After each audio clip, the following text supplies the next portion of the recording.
So how to understand the love of the Lord when He gives you more trial? In my personal life, I have more trial than anything else. Trial to have a baby, we cannot have. And we are here going to the temple, doing every single thing we are supposed to do.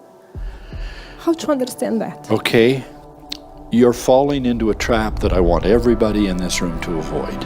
And that is, God must not love me if I suffer. I must be being penalized if I suffer.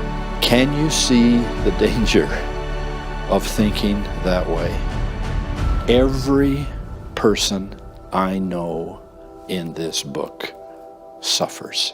Peter, who was crucified upside down. James, the first Christian martyr from the New Testament. Paul, beheaded.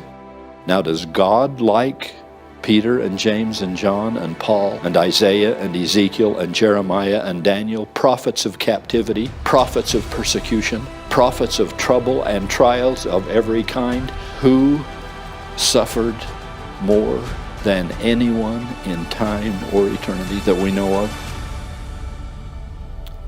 The living Son of the living God, the only perfect child who ever lived. Don't ever, please do not fall victim to the temptation to say, well, I guess God doesn't love me. Because what on earth would that say about His love for His only begotten Son? These are times for faith. These are times for perseverance. Life is filled with times of trouble.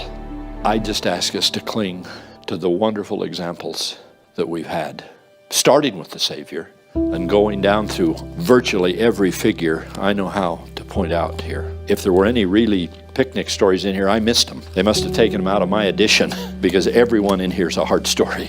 And I think that's for a reason.